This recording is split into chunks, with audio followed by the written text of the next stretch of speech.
Fala galera, beleza? Professor Michel aqui com vocês mais uma vez. A gente vai falar de quadriláteros hoje. É uma introduçãozinha a um estudo extenso, porque a gente tem diversos tipos de quadriláteros e cada um com as suas particularidades. Hoje a gente vai falar rapidamente de todos os tipos e eu vou dar uma característica que é muito comum a todos eles e uma dica de amigo para você quando estiver resolvendo algum problema de quadriláteros, de repente pode ser a saída para o seu problema. Olha só. Quadriláteros, às vezes, o óbvio deve ser enaltecido. Porque a galera às vezes confunde e fala assim, caraca, como é que eu consegui confundir isso? Então, para não ter esse problema, vamos pensar devagar. O que é um quadrilátero? É um polígono de 4 lados. Galera, um quadrilátero é um quadrado. Pô, o quadrado é um quadrilátero, mas o quadrilátero não necessariamente é um quadrado. A gente tem que entender. Tem algumas coisas que podem ser usadas contra você para te confundir. Então presta atenção para não ter problema. Olha só, um polígono de 4 lados. Ele pode ser nesse formato, nesse formato, nesse formato, nesse formato ou nesse formato. São os 5 que a gente vai estudar com mais profundidade. Vamos lá. Esse carinha aqui, ele é muito parecido com esse, não é? Qual é a diferença desse para esse? A gente tem que tomar cuidado. Num vídeo que eu falar especificamente dos dois, eu vou chamar a atenção para uma coisa que já pegou muita gente em provas de vestibular, inclusive no Enem. Então, esse carinha a gente chama de retângulo. Então, vou botar aqui, ó, retângulo. Características do retângulo. Ele tem lá os seus 4 ângulos 90, tranquilo. Esse cara quem é? Ele é o quadrado. A galera costuma confundir muito a palavra quadrado com quadrilátero. O que é isso? Isso é um quadrado, mas também é um quadrilátero. O que é isso daqui? É um quadrilátero, mas não é um quadrado. Cuidado. Então, ó, essa aparência aqui é do retângulo, essa aparência é do quadrado. Esse carinha aqui, já que a gente está falando de coisas básicas, né? Vamos lá. Esse é um ângulo de 90 graus. É um ângulo reto, certo?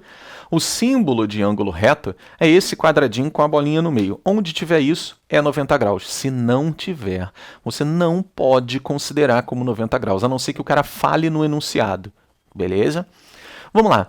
Esse carinha aqui, que a gente tem 2 linhas paralelas e essas 2 aqui não paralelas, a gente chama de trapézio. Cara, tem milhares de tipos de trapézio. Eu só coloquei um aqui para a gente falar do nome, é somente começar a processar trapézio, trapézio, trapézio, retângulo, quadrado, trapézio, são os 3 primeiros quadriláteros que a gente vai ver.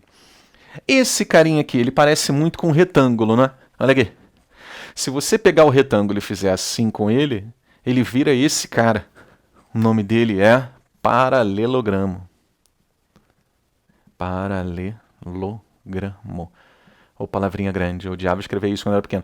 Paralelogramo. É aquele cara que tem os seus lados opostos paralelos, beleza? Esse cara é paralelo a esse cara é paralelo a esse. Então isso é um paralelogramo.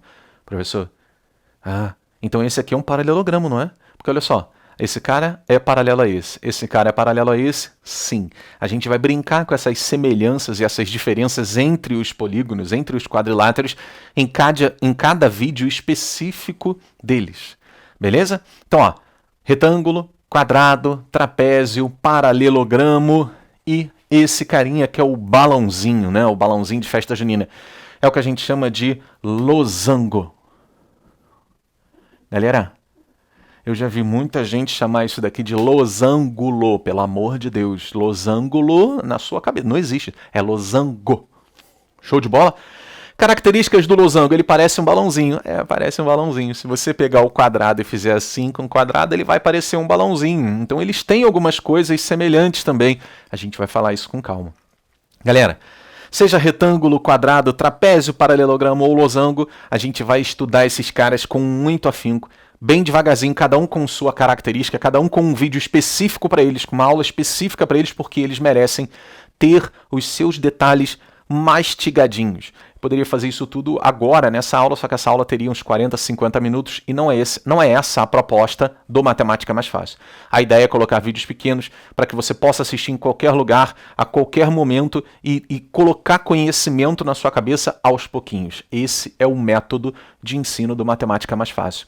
Show de bola? Antes da gente terminar, eu vou chamar a sua atenção. Lembra que eu falei no início do vídeo que eu ia te dar uma dica maneira, dica de amigo? Então vem comigo. Soma dos ângulos internos. Bom, isso aqui A gente tem que lembrar sempre, tem uma parada que a gente não pode esquecer, que é a soma dos ângulos internos de um triângulo. Isso sempre vai ser 180 graus. Isso você tem que saber, tá legal?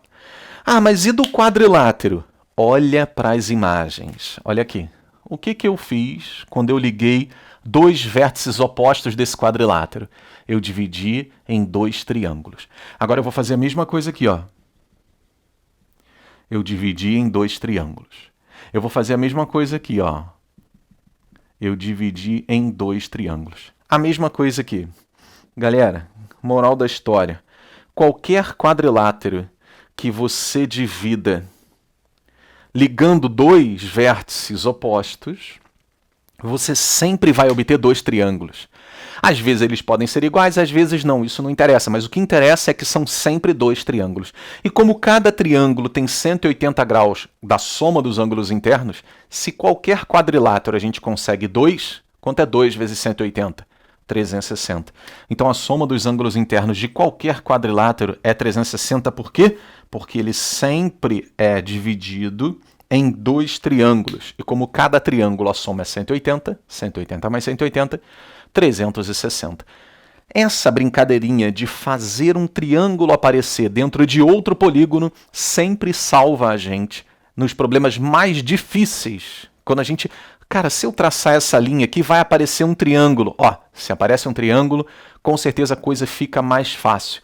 Porque o triângulo é o polígono que a gente sabe mais coisas dele. Mais fórmulas de área, tem altura, tem mediana, tem formulinha para isso, formulinha para aquilo. O triângulo é o poder.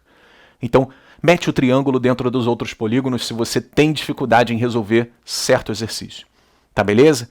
Mais uma vez eu vou chegar aqui para o lado para você poder copiar os detalhes e a gente se vê numa aula específica sobre algum quadrilátero. Um abraço, pessoal!